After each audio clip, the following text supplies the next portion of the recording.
মাঝের মধ্যে মনটা কেমন জানি খারাপ হয়ে যায়, কেন খারাপ হয় তা জানি না, এই জন্য আরও বেশি মন খারাপ হয়। তো গিয়েছিলাম নিচে হাঁটতে। ওই দিন আমার হাঁটতেও ভালো লাগছিল না, সব কিছু কেমন জানি বিরক্তকর লাগছিল। তাই রিক্সা নিয়ে বের হয়ে গেলাম ঘোরার উদ্দেশ্যে। ঘুরতে ঘুরতে চলে গেলাম হ্যাবাংয়ে। হ্যাবাং বেসিক্যালি আদিবাসীদের একটা রেস্টুরেন্ট। এখানে আদিবাসীদের সব ট্রেডিশনাল খাবারগুলো পাওয়া যায়।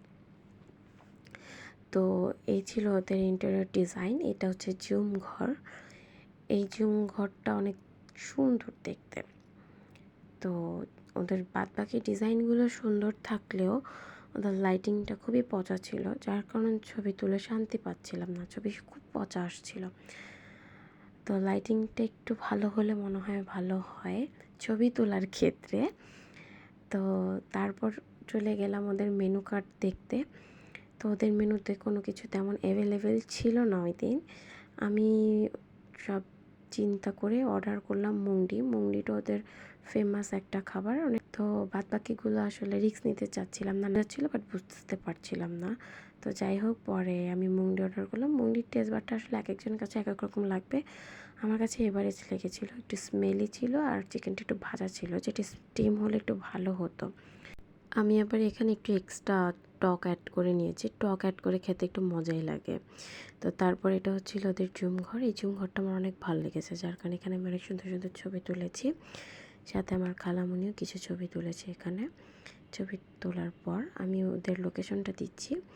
এই যে সিক্রেট রেসিপি, এটা সূচনার কমিউনিটি সেন্টারের অপোজিটে বা সিক্রেট রেসিপির অপোজিটে। এটাকে বলে ঈশ্বর বিল্ডিং। এই যে বিল্ডিংটা, এটা ঠিক 4 তলায়, লিফটের 4-এ হচ্ছে হ্যাবাংটা। তারপর চলে গেলাম ব্যাচেলার বেসিক্যালি গুলশান 2-এও আছে। ওখানে অফার চলছে, সব 99 টাকা করে, একটা শুধু 100 সামথিং কিছু। তো এই অফারটা নেক্সট মান্থ পর্যন্ত চলবে। যারা যারা যেতে চান অবশ্যই যেতে পারেন। এটা ছিল ব্যাচেলারের ইন্টেরিয়র ডিজাইন। ব্যাচেলারের ডিজাইনটা অনেক সুন্দর, যেহেতু এটা নিউ করেছে আমাদের মোহাম্মদপুর ব্রাঞ্চেও। তো তারপর চলে গেলাম, এটার ঠিক নামটা আমি মনে নেই, ভুলে গেছি, সরি। বাট এটার ডিজাইনটাও অনেক সুন্দর ছিল।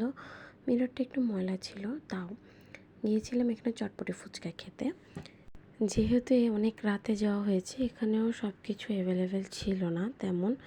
তো এটা ছিল ওদের মেনু কার্ড। আমি ওদের মেনু কার্ডটা একটু দেখানোর চেষ্টা করছিলাম, বাট লাইটিংয়ের জন্য আমি আসলে ঠিকমতো দেখাতে পারছিলাম না। তো আমরা অর্ডার করেছিলাম চুরমুর।